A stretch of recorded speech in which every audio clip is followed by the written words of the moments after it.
예, 2025년 5월 10일, 음력으로 4월 13일이 되겠습니다. 아침 9시가 됐는데요. 제가 또 이제 나이가 들다 보니까 오늘도 임플란트를 또 해야 될 것 같아서 어저께 이빨을 뽑았죠. 어느 그 공우 강수한 박사님도 뵙고 소남자 김재섭 선생님도 뵙고 우리 박인수 선생님, 박민우 선생님, 우리 고수 선생님, 유현 선생님, 이런 여러 선생님을 이렇게 교류하고, 또 문성석 선생님, 박문호 박사님, 최동석 박사님, 또 황태현 박사님, 이런 여러 대학자들을 두루두루 이렇게 책으로 만나기도 하고 직접 만나기도 하면서 저도 오늘 그 환국무명학술은 5번째가 이제 시작이 되었는데요. 오늘은 우리 한홍구 선생님의 책과 그 다음에 우리 박태균 선생님의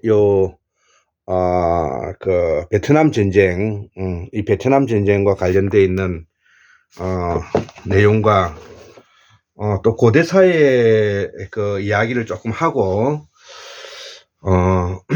강의를 한번 해볼까 합니다. 자, 그래서 오늘은 학문 산책 262번째일 것 같은데요. 263번째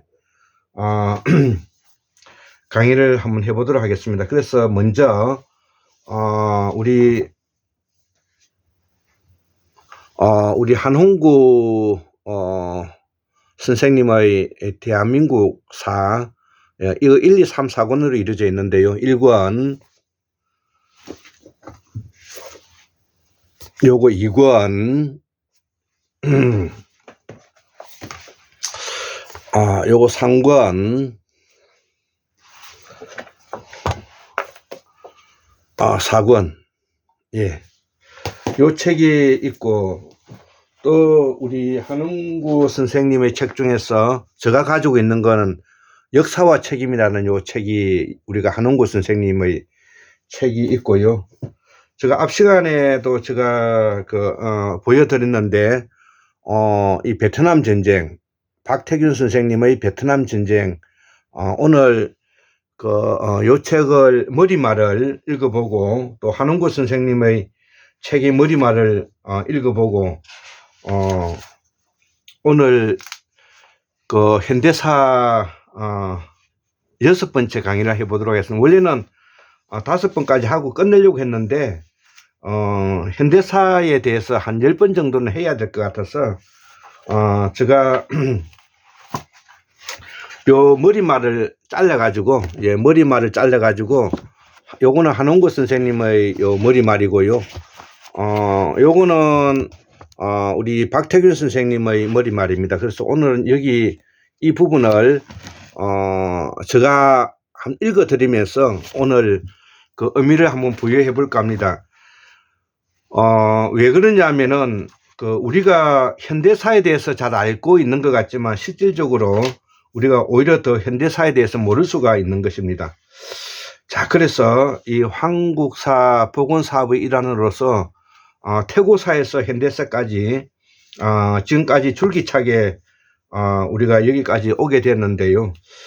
먼저 오늘은 우리 고대사 부분의 공부를 잠깐 하고 넘어가도록 하겠습니다. 자, 우리가 타클라마칸 사마 북로가 천산산맥이고요. 타클라마칸 사마의 남로가 이제 곤륜산인데, 여기서 만나는 지점이 이 도낭이 되는 것입니다. 이 도낭은 바로 도낭 그 숯굴이 있는 곳이기도 하고요. 많은 현장 스님의 왕호천 주국정도 거기서 발견되었다고 알려져 있습니다. 그래서 이 도낭에 이제 도착하게 되면 우리가 시안이나 서안으로 들어갈 수가 있고, 산시성과 협서성을 통해서 군사 도시로 들어올 수가 있는 이 지역이 바로 서역인과 동시에 이 흉노의 근거지인 것입니다. 도낭이 지금 현재 그 서역으로서 흉노의 근거지라면 또 흉노의 또 하나의 일파인 투르크족 으로서 뭐냐면 이 여진 만주족이 또 발원지가 지금 현재 백두산이 되는 것입니다. 또 우리가 한부일 선생님이라든지 박인수 선생님이라든지 문성수 선생님께서는 또 이 발원지가 지금 이제 북미 아메리카라고 주장하시는 분들도 있고요. 또 거기에 대해서도 상당한 논리와 합리성을 가지고 있고요. 또 우리의 한국사의 또 출발이 지중해 문명권이라고 주장하시는 분도 있죠. 최희석 선생님이라든지 박용수 선생님이 이제 대표적으로 그런 분에 들어가 있고요. 자, 그래서 저 역시도 우리의 역사는 지중해 문명권에서부터 동북아를 거쳐서 다시 우리가 아유산 열도를 거쳐서 캐나다 남부를 거쳐 가지고 북미로 들어간 루트가 있고요. 또 BC 1427년도에 지중해의 크레타 섬에서 제1궁전, 제2궁전이 망하면서 그들 샤먼 세력들이 대서양을 건너서 지금 현재 북미 대륙에 들어가기도 하였다고 지금 현재 볼 수가 있습니다. 자, 그렇기 때문에 우리의 고대사를 이해하고 황제를 이해하고 전제 왕권 국가를 이해하기 위해서는 샤먼 제국이 가지고 있는 문화와 사상, 제국과 혁명, 문명을 이해하지 않고서는 사상과 제도 문명을 이해하지 않고서는 우리의 고대사를 이해하는 데 매우 어려움이 있다는 것을 밝힘과 동시에 바로 샤먼 제국의 가장 대표적인 것이 바로 황제라는 것입니다. 황제는 아버지가 없는 것이고요. 바로 국강상 제도를 통해 가지고 조들을 통해 가지고 삼신 할머니가 위대한 지도자를 만들어내는 방식의 인공수정을 통해서 황제를 세운다는 것이고요. 요임금, 순임금, 우임금이 다 그런 방식이고, 또 더불어서 결혼제도도 우리가 전제 왕권 국가에서 왕이 있고 장손이 뭐냐면은 장남이 왕통을 이어받는 전제 왕권 국가하고는 다른 것입니다. 이것을 종법제도라고 하는데, 이 종법제도를 정착화시키고 이것을 체계화시킨 인물이 바로 누구냐? 우리가 공자라는 사람입니다. 공자, 그 다음에 공자를 이어받은 명자, 노자, 이런 사람들이 바로 이제 이 소면 유교를 대표하는 그런 정치제도의 시스템을 완비한 사람들이다, 이렇게 알고 있으면 될 것 같습니다. 자, 그러면 전 세계를 우리가 온누리라고 하는데요. 이 온누리에는 모두 다 뭐냐면 삼지제도의 샤먼 제국의 문명과 문화를 가지고 있기 때문에 이 삼지제도는 소위 말하는 제사장 계급, 군사 계급, 그 다음에 생산자 계급이 아울려 있는 고구려 백제 신라, 그 다음에 마한 진안 변한, 그 다음에 우리가 대명조선, 동국조선, 열도조선, 그 다음에 윗나라, 진나라, 조나라, 윗나라, 조나라, 진나라, 윗나라, 조나라, 한나라, 이런 나라들이 또 주나라가 망하고 난 다음에 이 삼원제도의 삼지제도를 가지고 있는 것입니다. 그 다음에 한 나라가 망하고 난 다음에 다시 우리가 위초어로 나누어지는 거 이런 것이 다 그런 것입니다. 그렇기 때문에 이 위초어의 나라가 황제국에서 전제 왕권국으로 넘어오면서 가지고 있는 제도적인 연속성에 의한 새로운 변화라는 것을 우리가 함께 이해해야 된다는 뜻입니다. 자, 그래서 이 고대사 부분에 있어서 바로 흉노의 근거지면서 흉노의 가장 그 핵심적인 서역의 센터가 바로 도낭인데요. 이 도낭은 바로 선우, 단우, 당군 임금이 이 평야의 터전을 잡아서 세워 일어난 곳을 우리가 도낭이라 한다 이거죠. 자, 그래서 여기에는 저와 그 다음에 삼이 많은 곳이고, 또 우리 대구의 박민호 선생님의 그 연구에 의하면 바로 이 삼, 대마, 삼의 원산지가 중앙아시아라는 것이죠. 자, 그렇기 때문에 바로 이 흉노의 근거지가 서역이고 중앙아시아라는 것을 우리가 알 수가 있다는 것이죠. 자, 그래서 여기에서 우리가 유명한 말이 있는데 저택 평야 우마 지역이라는 말이 있습니다. 예, 제가 여기 예전에 적어 놓았던 글인데 앞전에도 옛날에 여기 지금 한자로 되어 있는 요 부분입니다. 저택 평야 우마 지역. 자, 그래서 이 흉노가 살았던 곳은 바로 저와 삼이 많이 나타나는 평야 지역에 바로 소와 말이 많이 있는 곳을 우리가 저택 평야 우마 지역이라고 말한다 이거죠.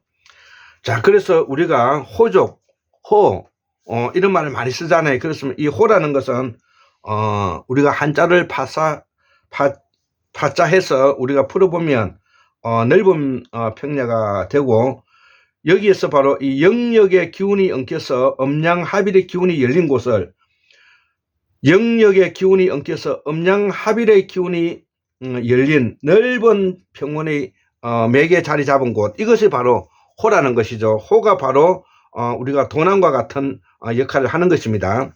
자, 그래서 이 도낭이라든지 호라는 것은 황제의 터전을 바탕으로 한다는 것이죠. 자, 그렇기 때문에 우리 고수 선생님의 이야기를 전문해도 그렇고, 또 문성서 선생님의 그 학문을 우리가 참조해 볼 때 바로 이 만주족, 소위 말하는 여진 문자가, 만주족 여진 문자, 청나라 문자가 바로 우리말로 발음을 옮기면 정확하게 우리말이라는 것이죠. 자, 그렇기 때문에 만주족이 쓴 그 글자, 만주족이 발음하고 있는 내용은 우리와 똑같다. 자, 그러면 이 만주어는 티베트와 관계되어 있고, 티베트는 몽골어와 관계되어 있고, 몽골어는 이 아랍어와 관계되어 있기 때문에 우리의 조상이 이 메소포타미아 문명, 그 지중해 문명권에서 출발했다고 말하지 않을 수도 없는 것이죠. 자, 그렇기 때문에 예전에 제가 상고사를 이야기를 하면서, 상고사를 이야기하면서 바로 마고성에서 서쪽으로 이동해서 카스피해를 건너서 메소포타미아 상류에 그 근거지를 마련하고 수로를 이용한 농업을 시작하면서 문명을 시작하였다. 이것이 문명이 메소포타미아 상류, 중류, 하류를 거쳐서 다시 이집트로 넘어가고, 이집트에서 다시 크레타 섬으로 넘어오고, 크레타 섬에서 다시 그리스 로마로 들어가서 서로마 제국, 동로마 제국으로 이어진다. 이렇게 이제 설명을 할 수가 있는 것입니다. 그렇기 때문에 이 파미르라는 뜻도 우리말을 알아야만이 되는데, 우리가 밀과 관계되어 있는데, 즉 다시 말해서 이 파밀어는 아까 앞에서 이야기했다시피 밀어라, 힘껏 밀어라, 밀 것, 힘쓰다, 용쓰다는 말과 관계된다는 것이죠. 자, 그래서 우리가 파밀어 공원은 바로 세계의 모든 인류의 흔적의 그 민족이 힘쓰고 애쓰는 곳이었다, 이렇게 이제 우리가 볼 수 있는 것이죠. 그렇기 때문에 지금 네팔에서는 그 산악 지역의 그 조그만 산악 지역의 200여 민족이 지금 현재도 거기에 살아가고 있는 것이 바로 밀다, 힘쓰다, 용쓰다. 즉 힘쓰고 용쓰고 하는 것은 인간만이 하는 것이지, 그래서 이 파밀어 공원이 그래서 생겨났다. 그래서 이거를 한자로 옮기면 청룡공원이라는 것이죠. 우리가 총이라는 것은 팍 터져 나가는 거잖아요. 팍 터져 용쓰는 것이죠. 그래서 청룡공원이라는 것이 바로 이 파밀어 공원을 말한다는 거예요. 힘차게 뻗어서 나가는 고원, 힘차게 뻗어서 인류가 퍼져나가는 곳, 파밀어 공원. 이것을 뭐냐면은 우리가 청룡이라 하기도 하고, 그렇죠. 자, 그 다음에 이 흉노는 바로 이 청룡공원에가 무대였다, 이렇게 이제 볼 수가 있고, 우리가 정령이라는 말도 많이 하는데, 이 정령도 흉노와 밀접한 관계가 있는 말로서 흉노, 해족, 위구르족, 또 이들을 천재라고 표현한다는 것이죠. 위구르족 천재, 그렇게 보고, 우리가 정령이라고 할 때 영이라는 것은 전기가 많이 모여 있는 곳이라는 것이죠. 자, 그래서 이 점에 조금 더 보강해야 될 부분이, 우리가 성경을 태초에 하나님이 역사가 시작되었다, 이런 이야기가 나오는데, 지금 현재 성경학자들이 연구를 해보면 BC 4004년 10월 23일 오전 9시다, 이렇게 지금 기록이 되어 있습니다. 그래서 4004년에 2025년을 더하면 6029년이 되고, 2025년 기준이라고 볼 때 바로 6029년이면 우리가 고조선이 세워지기 전에 이야기잖아요. 고조선이 지금 약 한 5천년 역사가 됐는데, 근데 그 이전에 뭐냐면은 우리가 앞에서 메소포타미아 문명에 있어서 수메르족, 소위 말하는, 그 다음에 황제 헌원, 그 다음에 염제 그 신농시, 이런 시대에 전에 함께 시작되었던 역사다, 이렇게. 그렇기 때문에 성경의 이야기는 우리의 말과 글이 많이 거기에 포함되어 있다는 것이죠. 그렇기 때문에 여기서 말하는 이 성경에서 말하는 신이라는 것은 그 하늘에 있는 신이 아니라 인간 그 자체를 우리가 신이라는 것이. 그래서 우리가 한국문명 학술에서도 예전에 밝혔다시피 형구, 학신, 부군 신이, 즉 다시면 인간이 신이라는 것입니다.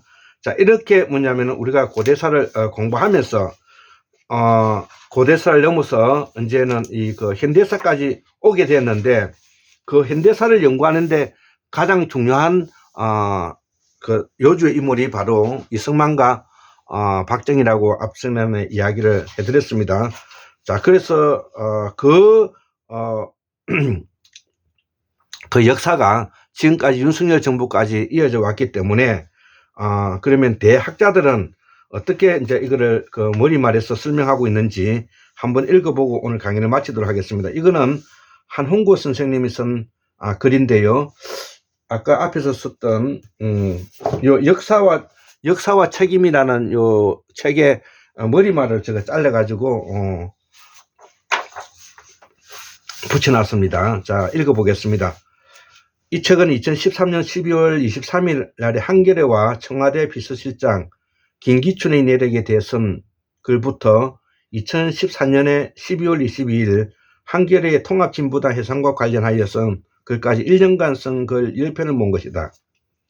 시기적으로 보면 2012년 12월 19일 새누리당 후보 박근혜가 대통령에 당선된 후 2년 차에 해당하는 기간에 부정기적으로 선거리다. 이 1년간 정말 엄청나게 크고 중요한 일들이 있었는데 세월호 사건이 있었고 통합진보당이 해산되었고 전시작전권의 횟수가 사실상 포기되었고 또다시 조작 간첩 사건이 터졌다 이거죠. 누구는 유신공주의 등장으로 우리 사회가 유신 시대로 회귀했다고 그러고 또 누구는 1958년 진보당 해산을 떠올리며 자유당 시절까지 돌아갔다고들 그랬다 이거죠. 역사학은 분명 과거를 다루는 학문이지만 역사학자가 서 있는 자리는 지금 이 순간 여길 수밖에 없다. 많은 사람들에게 지난 1년은 참으로 힘든 한 해였다. 이때는 지금 이제 박근혜 정부 시대를 말하는 겁니다. 세월호 사건은 우리 역사에 광주 못지않는 충격을 안겨주었는데 세계에서 배를 가장 잘 만든다는 나라에서 대형 선박 사고가 발생했다. 그래서 우리는 300여 명이 고스란히 물에 잠기는 과정을 발을 동동 구르며 지켜보아야 했는데 국가는 단 한 명도 구조하지 않았다는 것이죠. 광주 때처럼 총칼을 휘둘러 사람을 죽인 것은 아니지만 국가가 단 한 명의 국민도 구조하지 못했다. 아니 이 구조하지 않았는지는 우리는 알 수도 없고 믿을 수도 없다. 이렇게 수백 명의 가족들이 절절하게 울부짖는데 어떻게 수천만의 국민이 애타게 염문하는데 국가가 손 놓고 아무것도 하지 않았단 말인가. 30여 년 전에 광주와 또 다르게 우리는 묻지 않을 수가 없고 도대체 국가란 무엇이란 말인가. 국가를 운영하는 사람들은 도대체 어떤 족속이란 말인가. 예, 여기서 제가 조금 부연하면 2024년 12월 23일 우리가 계엄이 일어나고 난 이후에 40년 만에 윤석열이 친히 쿠데타를 일으켰던 대사건은 바로 어떻게 설명할 것인가. 우리 다시 한번 생각해 봐야 되겠죠. 자, 그래서 세월호 사건은 나로 하여금 2004년 국정과거사위원회에 차출된 이래 한동안 미루어 두었던 5.16 군사 반란 이전의 역사에 대한 관심과 책임을 다시 불러일으키게 하였다. 예, 제가 현대사를 이해하기 위해서는 바로 이승만이와 박정희를 이해해야 된다. 이렇게 해서 여기서도 한홍구 선생님께서도 그런 말을 지금 현재 대변하고 있는 것입니다. 자, 김기춘에 대한 그것을 물음 나는 주변으로부터 독재 시기의 체제 유지를 위해 고문과 조작을 일삼는 자들의 행적을 담은 독재 임명 사전을 만들어야 하지 않느냐는 권유를 받고 있었다. 물론 나 역시 작업 자체의 필요성에 공감하지만 그 일을 사전 형태로 정리하는 것은 강력히 반대했다. 친일 임명 사전을 만들어 때는 대부분의 친일파들이 이미 죽어버린 상황이었지만 독재 시절 중요한 역할을 한 사람들은 당장 청와대 비서실장을 지낸 김기춘만 보더라도 살아있는 권력자로서 기능하고 있었다. 독재의 편에 서서 헌법을 파기하고 민주주의를 말살한 사람들의 명단이야 언젠가는 사전 형태로 정리되어야 할 일이다. 그러나 지금 당장 사전을 목표로 자료정리를 시작하는 것은 독재 세력 출신들이 오늘의 민주주의를 파괴하고 있는 엄중한 현실에 비추어 볼 때 한가한 일이 아닐 수 없었다. 그래서 나는 김기춘 등 과거 독재체제의 중요한 역할을 수행하면서도 지금도 핵심적인 또는 상징적인 지위에 있는 사람들을 중심으로 사전이 아닌 열전을 만들 준비를 막 시작한 참이었다. 이 책에 실린 김기춘 저는 그 작업의 필요성과 가능성을 나 스스로 확인해 보기 위한 작업이다. 이 작업을 준비하면서 나는 작업의 범위를 5.16 군사 반란 이후로 한정하고 있었다. 우선 내가 국정원 과거사위원회에 있었던 터라 과거사와 관련하여 박정희 집권 이후 시기를 주로 다뤘고 또 예산과 인력이 부족한 가운데 이 일을 하려면 현실적으로 대상 시기를 좁게 잡을 수가 없었던 것이다.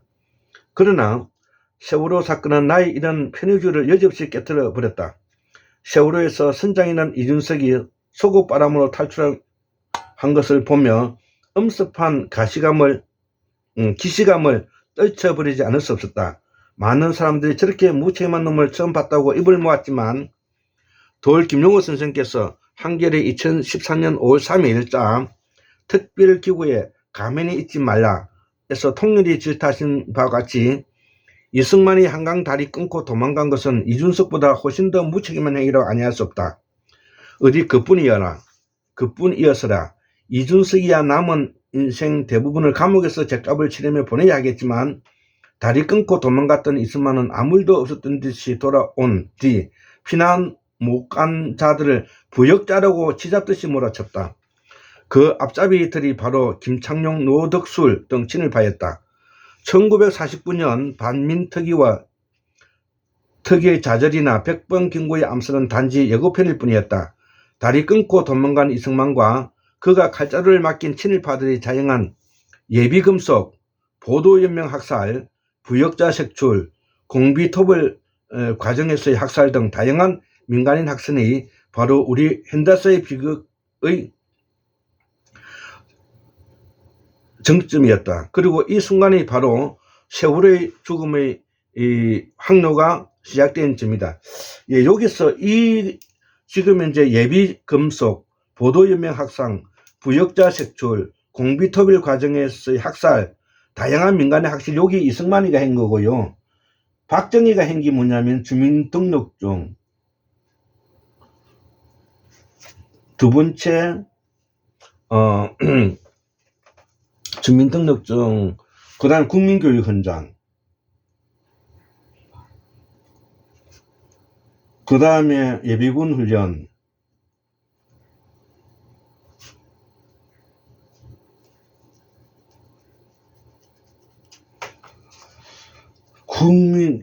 국민교육 현장, 예비군 현장, 그 다음에 교련 부활, 병영체제, 이런 것들이 이제 이승만이 했고, 그래서 이 이승만과 이 박정희를 연구하면 우리 현대사를 다 이해한다는 뜻이 바로 여기 그래서 나오는 이야기입니다. 자, 그래서 과연 무엇이 달라졌을까? 대한민국이 세계에 자랑하는 민주화 운동은 친일파 민족 반역자들이 독립운동가를 빨갱이로 몰아가며 지배해온 현실을 얼마나 변화시켰을까? 여전히 대한민국에서 가장 센 세력을 가진 자들이 공안 세력이다. 해방 후 악명을 떨친 서북청년단은 재건을 선언하고 나섰다. 서북청년단 재건을 주도한 자들은 서북청년당원이었던 안두희가 백번경고를 저격한 것을 억울하고 미워하고 나서고 있다. 과연 민주화운동은 아무것도 바꾸지 못한 것일까? 아니, 바뀐 것도 좀 있다. 김창룡, 노덕술 등 옛 공안 세력의 우두머리들이 군복을 입고 설쳤다면 현 공안 세력의 수장 김기춘은 군복 대신 양복을 입고 다니니 문민화가 된 셈이다. 다리 끊고 도망갔던 이승만은 국민들에게 사과하는 국회의장과 부의장의 공고를 묵살하고 버텼지만 세월호 사건 때 단 한 명도 구하지 못한 박근혜는 눈물까지 흘리며 사과해야 했다. 우리 민주화 운동이 이룩한 성취가 딱 요만큼이었다. 그러나 세월호 사건이 터지는 것이다. 민주화를 여기에 멈출 수는 없다. 자라는 아이들에게 다가오는 후대에게 보다 나은 대한민국을 물려줘야 할 책임이 우리에게 있다. 자, 그래서 우리가 윤석열 정부를 구테타를 우리가 이번에 막아낸 것입니다. 이재명 당대표와 함께, 그 다음에 보좌진과 함께, 시민들과 함께 다리 끊고 도망갔던 자들이 돌아와 부역자 처벌을 통해 확립한 것이다. 민주화에도 불구하고 지금까지 이어지는 공안 권력이다. 그 공안 권력의 수장이 이 책의 사부에서 다룬 김기춘이다. 이 김기춘이 비서실장에 임명된 뒤에 벌어진 일이 이 책의 2부에서 다루고 있는 간첩 조작과 3부에 다루고 있는 내란 업무와 통합진보단 해산이나 3부의 척걸 각하들도 피하지 못한 내란의 추억은 이석기 내란 업무 사건이 1심 판결을 앞두고 선거리고 2부 간첩의 역사, 조작의 역사에 대해 실린 세 편은 2014년 3월 22일자 한겨레 토요판에 국정원에 의해 조작된 서울시 공무원 간첩 사건을 계기로 신문 전체를 간첩 이야기로 꾸밀 때 기고한 글이다. 3부의 두 번째 글, 정은헌법과 진보적 민주주의는 이석기 내란 업무 사건의 황선심의 정인으로 갔다. 온 뒤 그 정은 내용을 정리한 것이고 3부의 세 번째 글은 헌법재판소 통합진보당 해산 결정 직후 이를 비판한 것이다. 5부는 박근혜 정권의 전시작전권 환수 포기를 선언할 때 만주군 출신 박정희도 전시작전권 회수를 추진했던 사실을 상기시키기 위해서 급히 쓴 글이다. 6부 어제의 야당은 2014년 7월 30일 보궐선거에서 야당이 예정된 참패를 한 직후에 벌어진 토론회에서 발표한 글이다.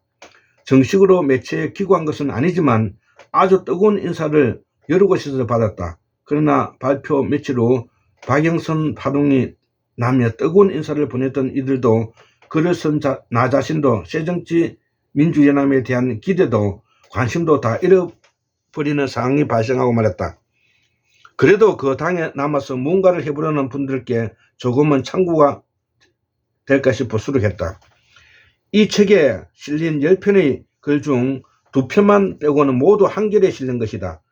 한겨레 21의 한홍구의 역사 이야기를 연재할 때도 한 편의 분량이 적지 않지만 이 책에 실린 글들은 산인이 보니 길어지지 않을 수 없었다. 대부분 신문 2면 이상을 차지하는데도 선뜻 지면을 내준 고경태 토요판 에디터와 김희택 편집국장 등 여러분께 고마운 마음을 전한다.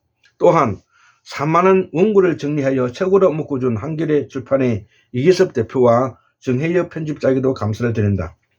한때 2017년 정권교체를 호언했던 민주노동당과 통합진보당은 사라졌고 새정치민주연합은 이 책에 6부에서 비판한 내용을 조금도 벗어나지 못하고 있다. 그 변화를 바라는 대중들은 그 어느 때보다도 우리 주변에 널려 있지만 대중들의 마음을 실을 곳이 없는 형편이다. 해방 후의 역사만 보더라도 세월호보다 더 끔찍하고 광범위한 참사를 당한 것이 여러 번 있었다. 대통령이라는 자가 다리 끊고 도망가고 선장이라는 자가 혼자서 속옷바람으로 도망쳐도 기관장, 황해사, 갑판장 등 속이 다 무책임하게 도망쳐도 대한민국 호가 여기까지 올 수 있었던 것은 우리 시민 대중들이 간직한 숨은 복원력 때문이다. 믿을 것은 우리 자신밖에, 우리 자신들이 만들어낸 역사밖에 없다. 호흡을 길게 가져야 한다. 세월호 사건 이후 아마 100번도 훨씬 넘게 강연을 다니면서 세월호 사건의 역사의 뿌리에 대해 세월호 사건을 통해 본 한국 현대사에 대해 목이 터져라 외치고 다녔던 말로 머리말을 맞추고자 한다. 우리가 믿을 것은 우리 자신이 내재한 이 복원력밖에 없다. 더 이상 대한민국을 책임지지 않는 자들, 위기의 순간에 무엇을 해야 할지 모르는 자들에게 맡겨둘 수 없다. 살아남은 자의 슬픔을 간직한 이들이 움직여야 한다. 역사는 책임지는 사람들인 것이다. 역사는 책임지는 사람들일 것이다. 예. 자, 그래서 2015년도 3월 달에 이제, 역사와 책임이라는 글을 우리, 한홍구 선생님께서, 역사 논술에서 이 역사와 책임이라는 책을 썼는데 제가 오늘, 머리말을 읽어 보았습니다. 여기서도, 보시다시피 2015년이면 지금부터 10년 전인데요. 지금 2025년도에 바로, 윤석열과 김건희 일당이 친일 쿠데타를 해서 한국이 나라가 망할 뻔한 지경까지 만들었던 위기상에 겨우 우리가 윤석열을 탄핵시키고 지금 이재명이가 약 한 20일이면은 새로운 대통령에 이제 취임하는 이런 대통령 선거에 돌입하고 있는 상황에서 제가 학문 산책으로서 우리의 현대사를 알기 위해서는 이승만과 박정희를 알면 우리 한국의 현대사가 보인다. 이렇게 볼 수가 있고 이러한 기득권 세력들과 민주화 세력들의 치열한 논쟁과 권력 투쟁 속에서도 우리가 1987년도에 김영삼과 김대중의 민주화 세력의 분열로 인해서 김대중이가 책임을 지어야 될 부분이 분명히 있는 것이고 그 원인을 제공했던 것입니다. 그것이 바로 부산 경남 경남 창원이 민주화 지역에서 떨어져 나가서 우리가 남이라는 영남 패권으로 가게 되었던 원인이 오늘날까지 이어지고 있다는 것이고, 불경의 사람들은 다시 우리가 가지고 있는 그 10년의 마음 깊숙이 정의롭고 공정한 부마 황정의 그런 투쟁 정신을 바탕으로 해서 아름다운 낙동강의 구푸의 을숙도의 아름다움과 해운대 다대포의 아름다운 해안을 바탕으로 우리가 꿈꾸는 불경의 아름다운 고향이 되었으면 합니다. 자, 그래서 이 고향을 팔아먹은 문재인과 조국이 매우 나이브한 생각으로 바로 윤석열 정부를 에게 권력을 넘겨준 이후에 지난 우리가 3년 4년은 너무나 혹독하고 괴로운 시간을 보냈고, 오죽하면 내란의 밤을 지새우면서 불면증에 시달렸던 사람이고, 저 역시도 이가 내가 녹아내려 가지고 지금 현재 10시에 제가 임플란트를 하러 다시 뭐냐면은 가기 전에 오늘 이 강의를 마치고 갈 겁니다. 지금 37분이네. 자, 그래서 다음에는 아까 앞에서 이야기했던 베트남 전쟁 우리 박태균 선생님의 머리말을 읽어보고 보고자 합니다. 예, 오늘 강의는 여기까지 하겠습니다. 예, 감사합니다.